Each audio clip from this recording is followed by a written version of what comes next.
Good afternoon, everyone, and it's Education Week.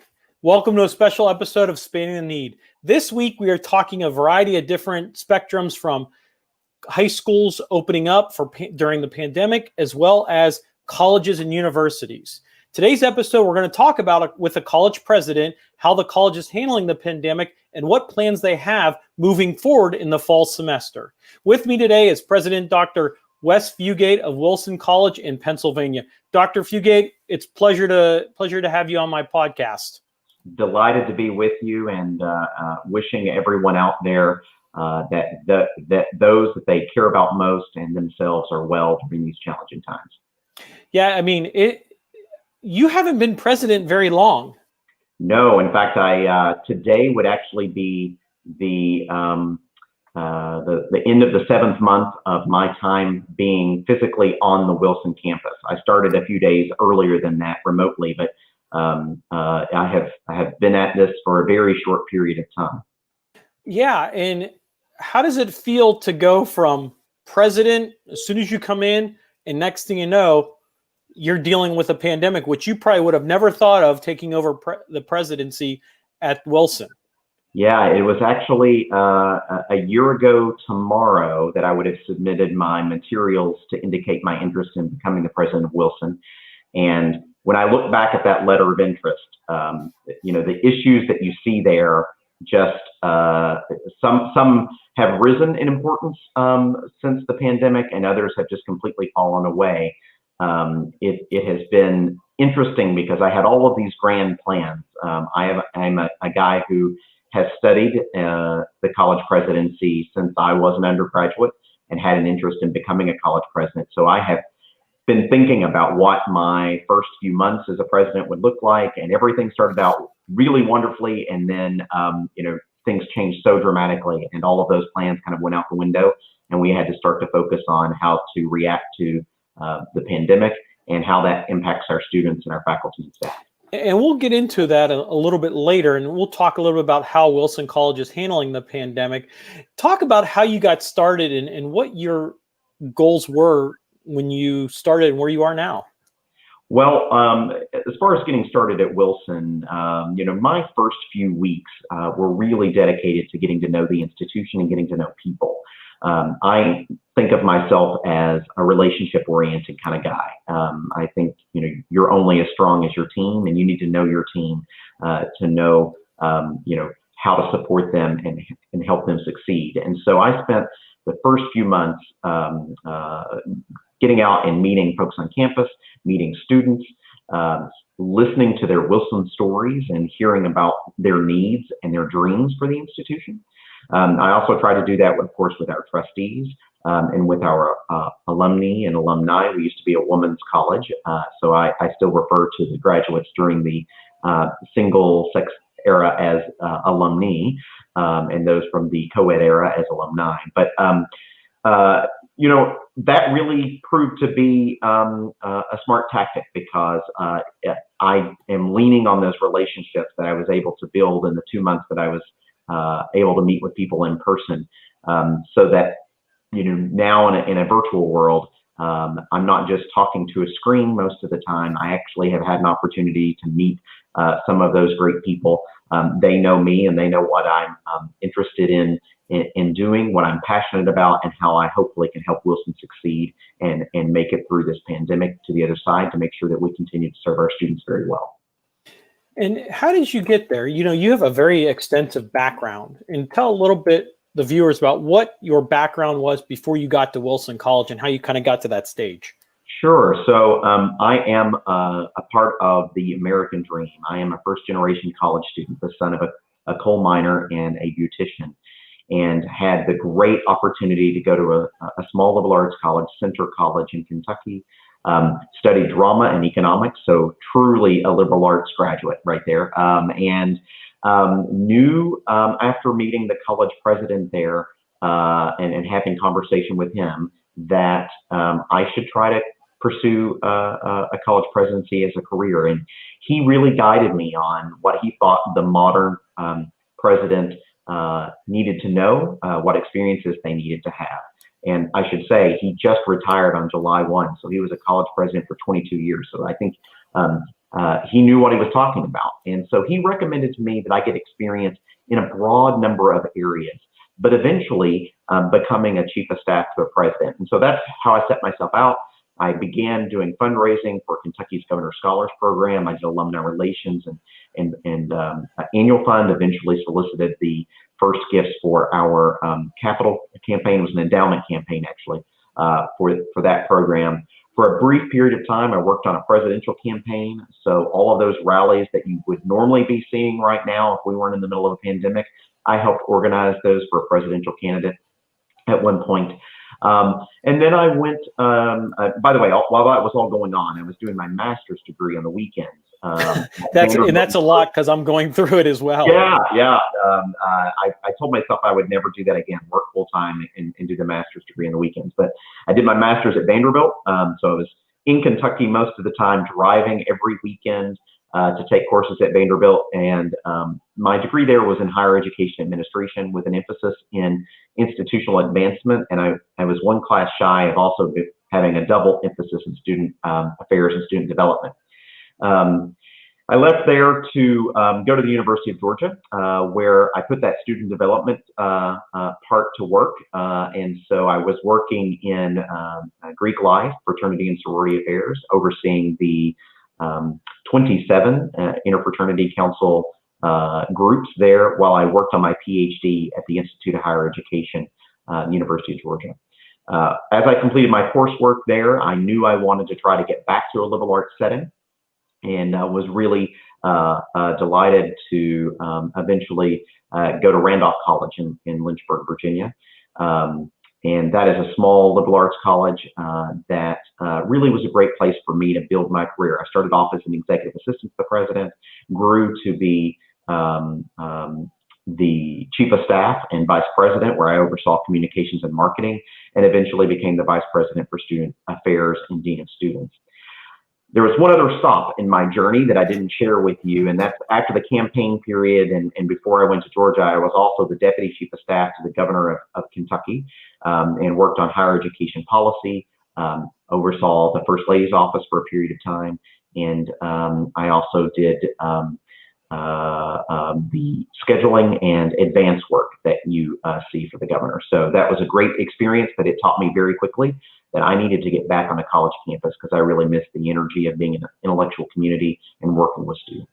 And that seems to be the background that you give, is that you love the students. Absolutely. I think you shouldn't be in one of these roles if you're not committed 100% to student success. And so our students, when they were here, got to see me attending their concerts and their games and their meetings, anything that I could be at to support them, I wanted to do it. And, I still continue to do town halls with them, meet with student government regularly, anything that I can to continue to hear from students, hear about what their wants and needs are, and let them know that their president supports them. Well, and people may watch this and say, hey, I'd love to be the president. It's only an 8 to 5 job, which it's really not an 8 to 5 job. Oh, I wish it were 8 to 5. So I usually get up at 5 a.m. I try to begin my morning every day reading and writing until 9 o'clock. 9 o'clock are when the meetings begin. And then I try to take a break at 5 o'clock to have dinner and spend time with my husband. And then I go right back to it. And I usually do that till about 9 or 10 o'clock at night, and then try to get some sleep and rinse and repeat. It's been especially grueling during these challenging times. I can only imagine what goes through your mind with all this going on. I mean, talk a little bit about Wilson College and talk about where it is and what kind of atmosphere has been going on there lately. Sure. So, Wilson is a remarkable place. It has weathered storm after storm. And ironically, our mascot is the Phoenix. And so we always say we like to rise from the ashes. And actually, the city that we're in was burned during the Civil War. And so we literally did rise from the ashes. This is a resilient place.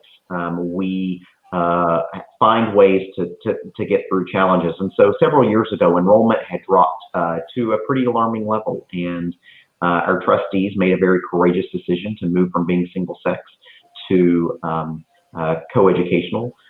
We added some new majors and really some graduate programs, and the enrollment has really taken off. And so while most institutions in the country have been losing enrollment, Wilson has actually grown over the last decade, and that's been a remarkable story.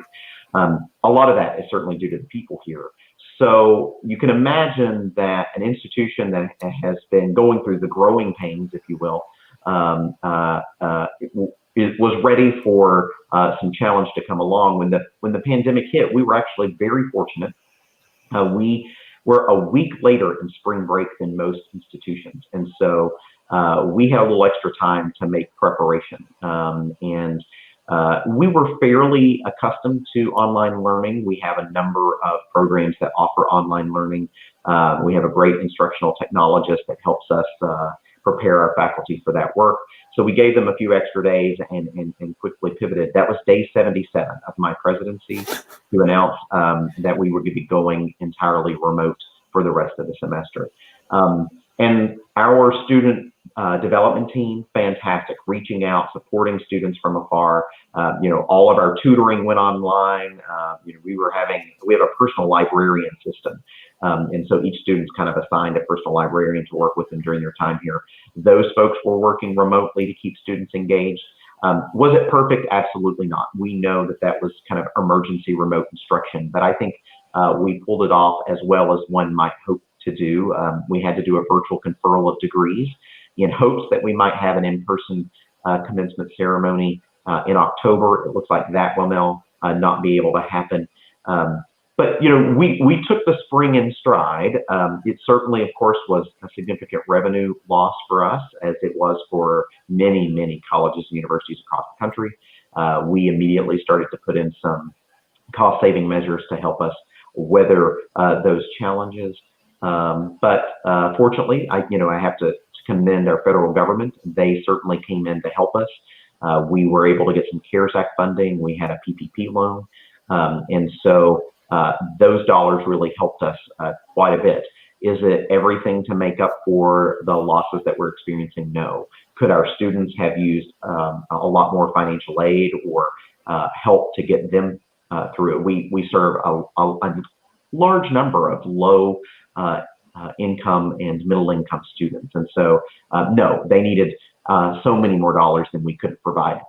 And over the last 5 to 10 years, your enrollment's gone up almost 50%. Is that an accurate number? Yeah, it is. And, that has created challenges for us as an institution, because of course we have to grow with all of that. And, we were maxed out. That we could put a few more bodies in some residence halls, but not very many.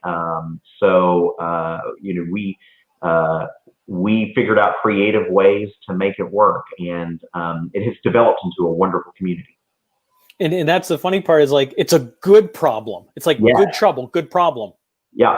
Until you're thinking about trying to isolate students or quarantine them. I think of some of the other institutions that I know of that have had, due to the enrollment declines, they have an extra residence hall that they can set aside for isolation and quarantine space, and we just don't have that luxury.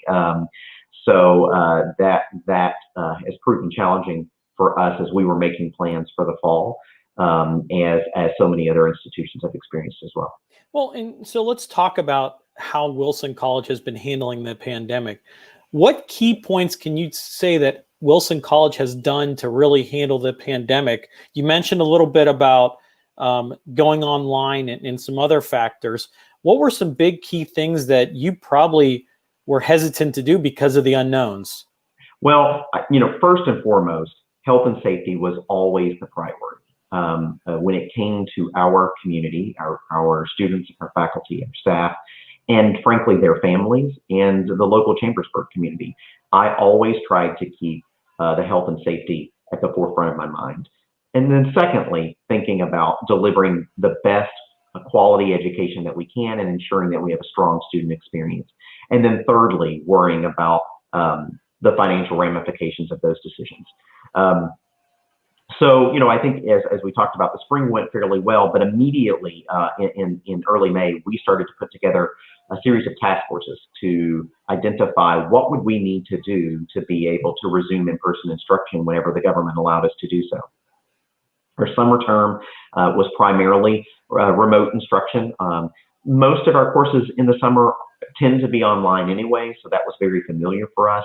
But we did in July allow 3 of our veterinary nursing students, 3 courses of our veterinary nursing program to come back to do in-person lab experiences. We have a pretty renowned veterinary nursing program, and we have a new facility that we just opened last fall, but they need to be in the labs working with the animals. One of the courses is surgery. It's hard to do surgery if you aren't actually there doing it with the animals. And so we brought them back. It was almost a pilot for us to see how things might go for the fall.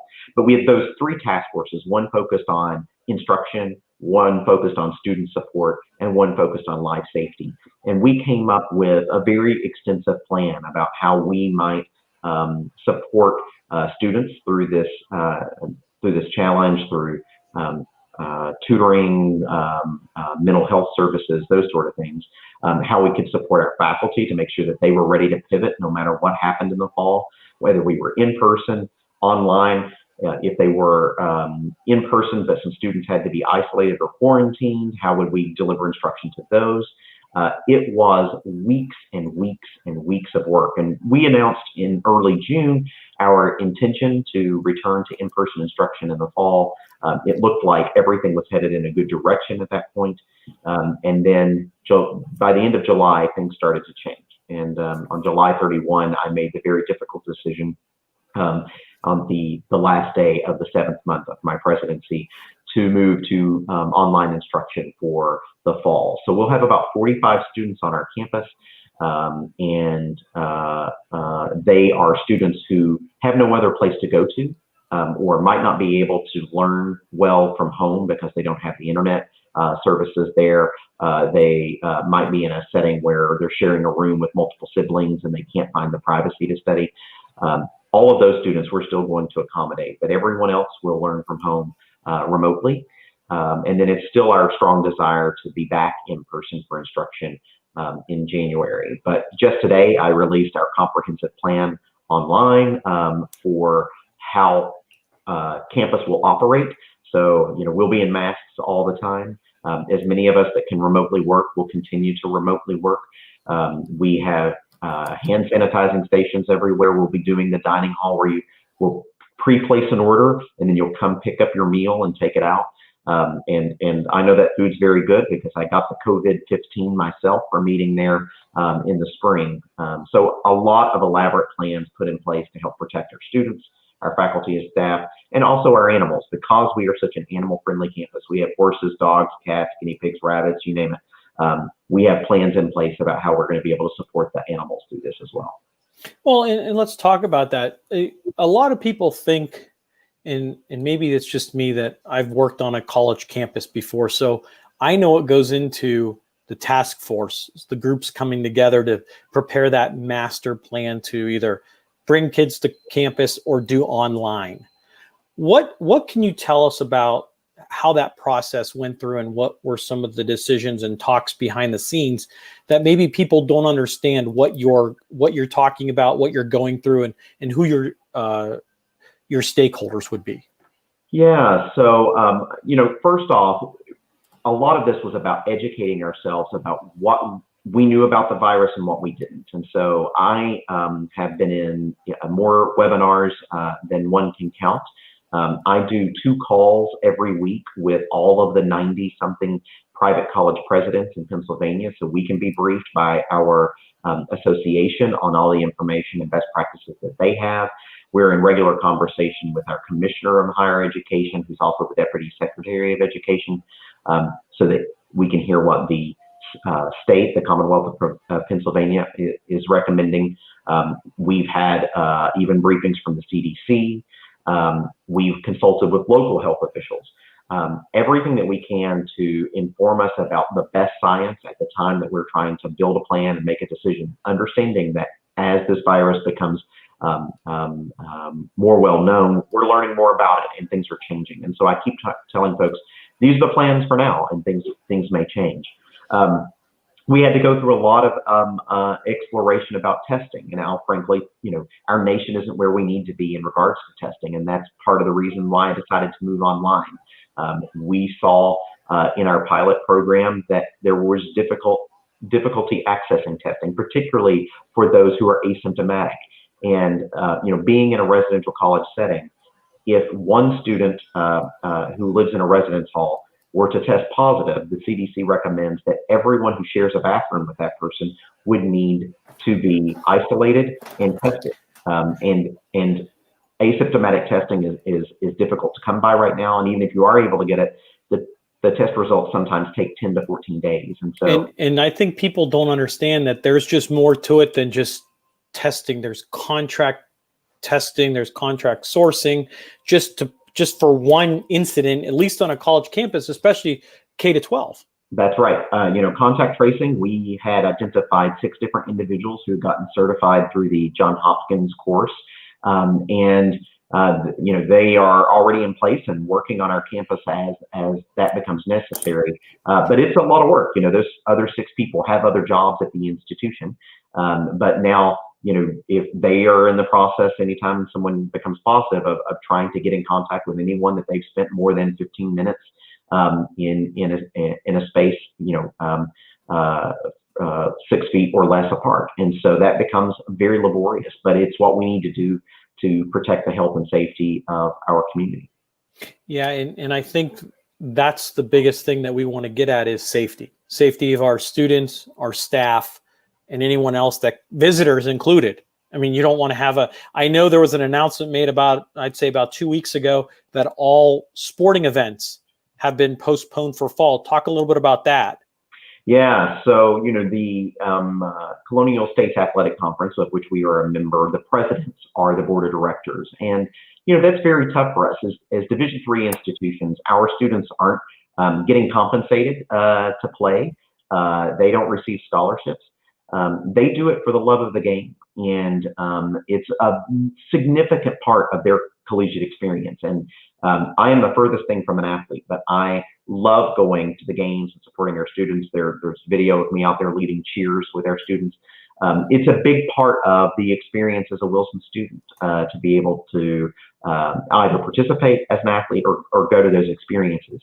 But it became very clear that this was going to be very challenging to do in a safe way, and particularly as the NCAA issued their recommendations. You have to keep health and safety as a top priority, as much as it breaks my heart that those students aren't going to be able to get those experiences. When it came down to health and safety, it was an easy decision to make, although a heartbreaking decision to make. Yeah, I know that depending on what college, D1, D2, D3, sometimes there's a lot of money tied up with the football program or bigger money-making programs that support the rest of the athletic department. Yeah, the Division I institutions have a lot more difficult choices to make when it comes to the dollars around this, because they're making money. In Division III athletics, there's very little money that's made. Occasionally, some folks will charge for a football contest or maybe basketball. But for the vast majority of our institutions, and certainly at Wilson, there's no fee to attend our contests. We want as many people to come and cheer our athletes on as we can. And so in that sense, athletics is always losing money. Athletics is there because we think it enhances the student experience. We think it helps them develop leadership skills, and will help them when they leave our hallowed walls to go out and have a meaningful career. But we don't do it for the revenue. We're not getting big sponsorships. Especially D3s. Yeah, that's right. That's right. And so from our standpoint, the financial decision around canceling athletics is really about, will we lose students? Because a lot of students really want that experience, and they might choose to stop out. or go to a different institution if they can't play. Now, the vast majority of Division III institutions have said we're not going to have athletics this fall, and so maybe we won't lose many students to that. But that certainly is probably in a number of folks' minds as they're making these decisions. For me, I had to put the health and safety first and worry about the financial ramifications of that later. And I think you're in a vast majority of safety of our student athletes, safety of just students in general. And athletics does build a leadership, it does build management, and a lot of other things, which is a good thing. And I'm glad that presidents are taking that stand to say, hey, I understand about fall sports. I understand that you want to participate. It's like, I love sports, but your safety is more important than the sport right now. That's right. I think there's been a lot in the media about colleges and universities making decisions for the right or the wrong reasons. And, every institution has its own dynamic. I was just in conversation several weeks ago with an institution president in Pennsylvania, and one of which we actually compete for students, who is moving ahead with being in person, but they have a very different circumstance. 98% of their students live on campus. So once they get through those first 2 weeks, if students aren't really going on and off a great deal, maybe they have a better chance of containing it. For us, we have a large number of students who commute. And so the possibility of the virus coming in and out is significantly high. So I don't envy any of my presidential colleagues as they try to make these decisions. Everybody needs to come to a decision that's good for their institution and their particular circumstance about what the virus positivity rate is, what the infections per 100,000 are in their region, in their area, how they might have space to quarantine or isolate, their access to testing, the ability to get test results back quickly. Every institution's in a different circumstance. So now you've made classes for the fall online. That's right. Where do you go from here, planning for the future for Wilson College? Well, certainly right now we are very focused on making sure that we deliver the absolute best online instruction that we can.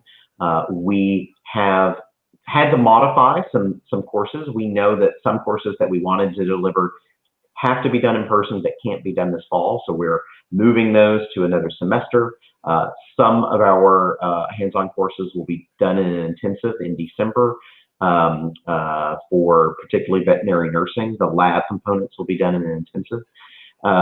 So we're working through all of those plans. We've also acknowledged that many of our families are struggling right now, particularly as I mentioned, we serve a high number of low and low middle income students. And so we decided to offer a January term course for free to every student to help them through this challenge. Well, we don't normally have that many students taking our January courses. So we've got to now decide, what courses are we going to offer? Are we going to offer them in person, or are we going to offer them online? So there's a lot of preparatory work that's going into that.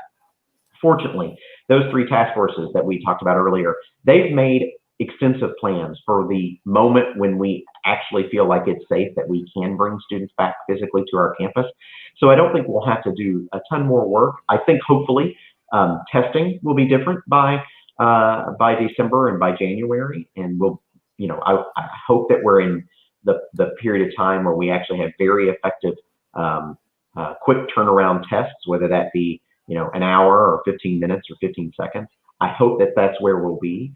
I don't want to get my hopes up yet about a vaccine, but hopefully in time a vaccine will come, or even treatments. There are certainly some various viruses that we've become accustomed to, the flu, for example, where some people get vaccinated, some people don't, but we have treatments to help people get through it when they do get it. And so I hope that we as a country and as a world will be in a better place by then. And I just want to continue to encourage our federal officials in particular, as well as our state officials. We need to put all that we can into making sure we get the testing and the tracing work done. That will be what I think can help Wilson College reopen safely. Well, and I think that's a great point, is if you had students on campus, and we talked a little bit about it, but if one comes up with it, just tests positive, I mean, the tracing and the money that just goes into finding out where they were, locking them down, locking down the students, locking down faculty and staff that may have come in contact with that person, because as a close-knit college or a university, you can go from here to the lunch area and there's 100 students there. Next thing you know, where were you? Well, I was in the cafeteria on Tuesday. Well, there was another 100 people there. That's right, Anthony. Let me give you an example. The New York Times developed a model where you can go to this particular article and you can plug in what county you're in, how many students might be in. This was designed for K through 12, so a school. Close enough. And we'll all use that for us for now. And it could tell you, based on the positivity rate in your county and the number of students, faculty and staff, how many people would arrive on day one with a case. And for Wilson, if obviously not all of our students come from Franklin County where we're located, but let's use that as a proxy. If that had come true, we'd have started day one with 4 people who were infected. If those 4 students had all been residential students, living on different floors, the moment they became positive, we would have had to isolate all of the students who had been sharing a bathroom with that student. Let's not even talk about class or the dining hall, just the people who shared a bathroom with them. That could be somewhere between 60 and 80 students. We had identified, about 18 isolation spaces. And I should clarify the difference between quarantine and isolation. So quarantine is for positive cases, and people who are positive can live and share space with another person who's positive. But somebody that we don't know yet if they're positive, but we know that they've been exposed, they have to be completely isolated. 1 room, 1 bathroom, and that's the only place they can go. So we had hoped, that we might be able to use a hotel for that. Well, you can imagine what the costs for this could be if we're going to have 60 to 80 people being in a hotel. And because the testing is taking so long to turn around, it would be 10 to 14 days. That's not a great experience for the student to be in the hotel. It's not a great experience for us to have to, deliver food to them, supplies and provisions to them. So this started to become untenable as an option. It seemed like, when would it stop? It was really something that could get completely out of control. And it became very clear at that point that the right decision to do for the health and safety of all would be to go online. And I think the point of this is that you're responsible for all that.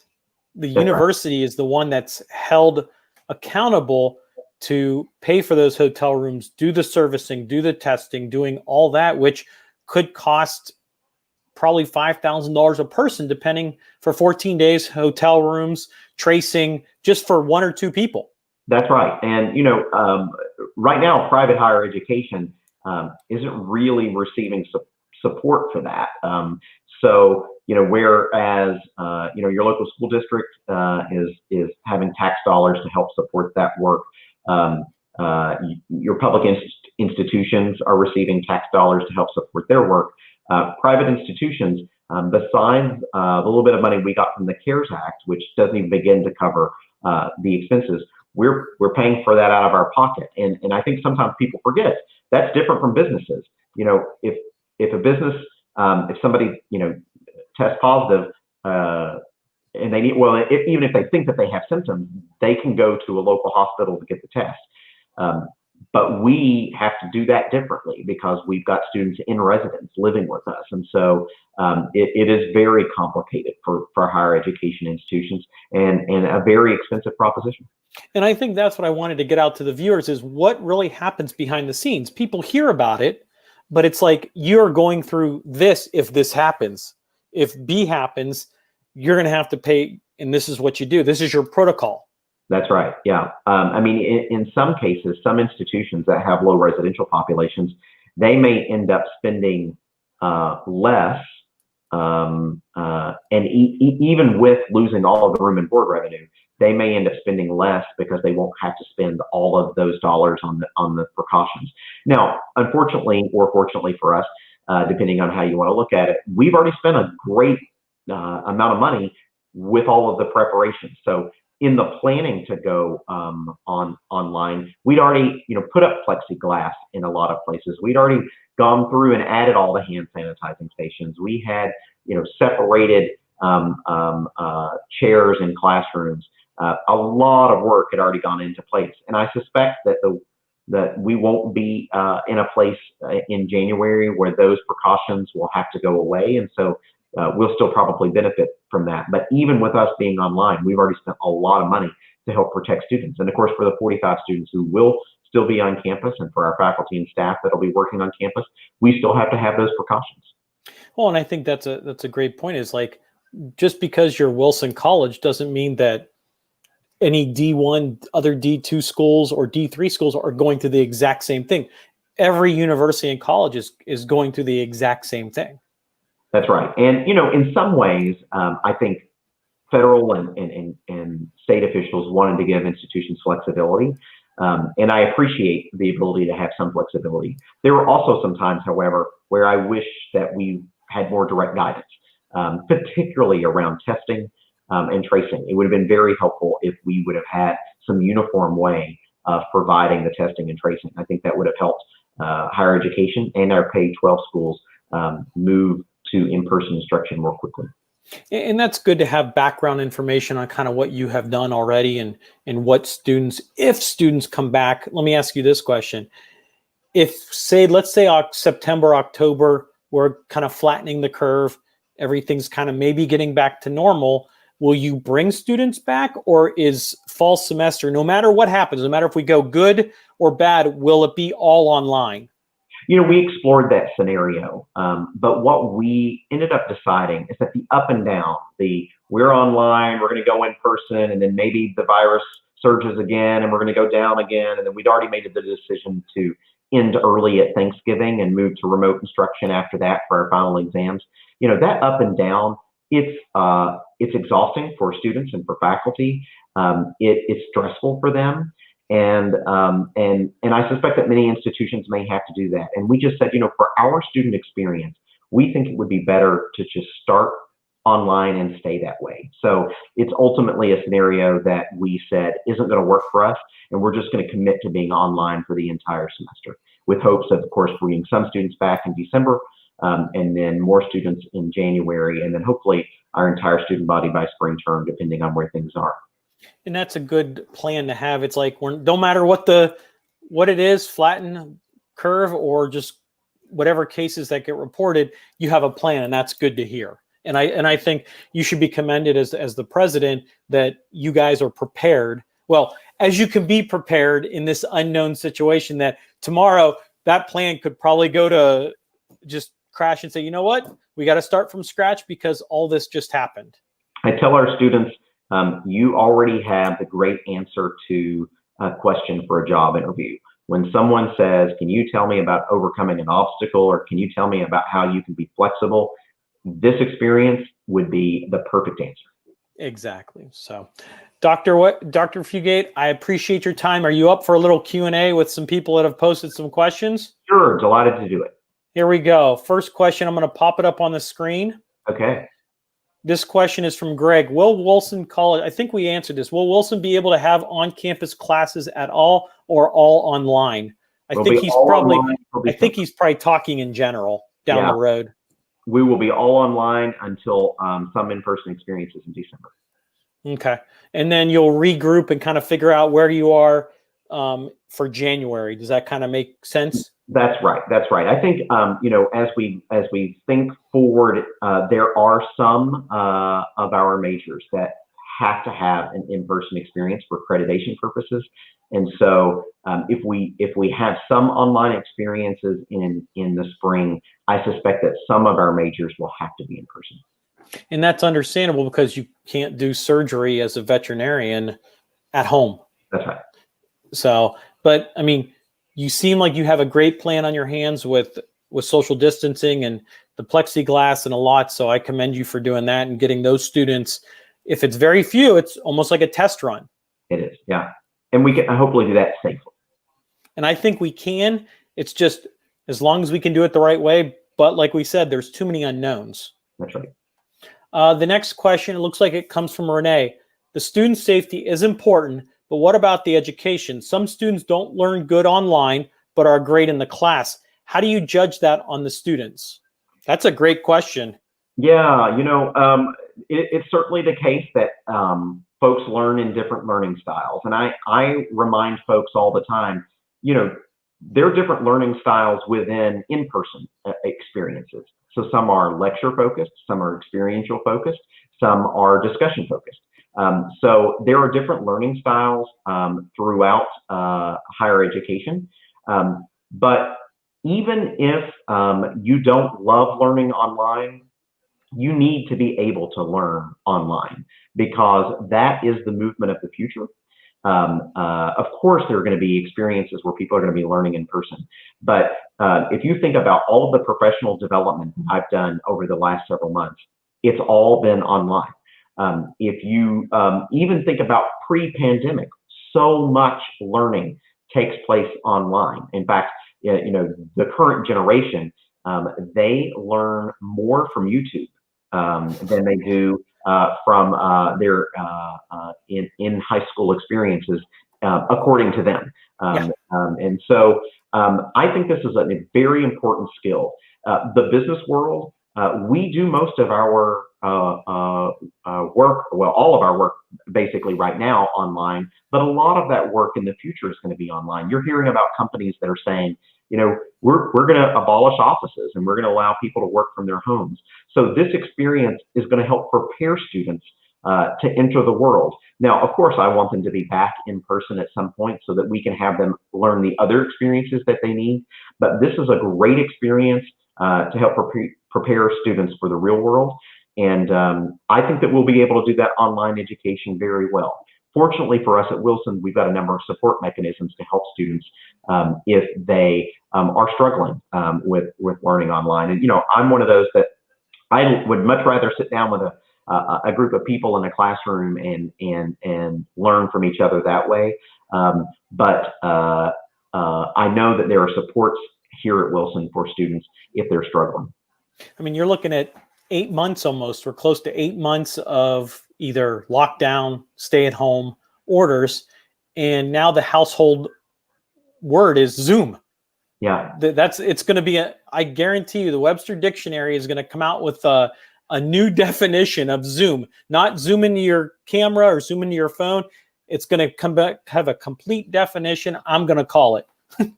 Well, it's also important to remember that as you think about Zoom, some people automatically think that the online education that institutions are going to right now is going to be all done via Zoom. And I would say, don't think that way. Yes, in the spring, a lot of courses moved to Zoom instruction because we were trying to replicate a in-person experience. But that's called synchronous education. You meet every Monday at 9 a.m. and have a conversation, right? But a lot of online learning is asynchronous. And that really can be beneficial for students and their families. You can learn at the pace that is good for you. If you want to, watch the video lectures at 2 a.m. On a Tuesday night, you can choose to do that. And so I think there are a lot of benefits to that type of online learning. It's much more convenient for students. And so at Wilson, we'll have a variety of synchronous online courses as well as asynchronous. And that's great information, and it's great that we're able to provide that. And I'm glad that you guys are doing a heck of a job trying to. I mean, the job ain't easy. Just coming into this, no matter who you are, what president you are, what even associate or any type of college or K-12. I had superintendents on Tuesday from 2 schools in Ohio, and they were telling me the same thing, like changes, like they're going to hybrid if they want to keep kids off and go from there. There's so many unknowns moving forward, and their plan I remember talking to one superintendent. He goes, yeah, our plan was good for one day. And then the next day, something changed. And we had to basically throw that book out and start from scratch. Yep. I know that all too well. Yeah. Dr. Fugate, it's always a pleasure. Thank you for taking your time. You can stay on here. You're always welcome on my podcast. And thank you for everyone joining us tonight. And this is basically, you end our first season of Spanning the Need. So I appreciate you taking the time and everything like that. Well, very much enjoy getting to share some of the unique experiences I've had. And to all of the folks out there, if you know a student that's still looking, I know a lot of people have put off making plans, but if you feel safe being at home, we start our classes on August 24th, and we still would be delighted to have you be a part of the Wilson family. So just let us know. We'd be happy to work with you. Great. That's great to hear that. And just for the record, they've increased 50% in the last 5 to 10 years. So that more trending than a lot of other schools. Yeah. So we'll be back in September with more podcasts and interviews. Check out other podcasts and interviews at anthonyvspano.com.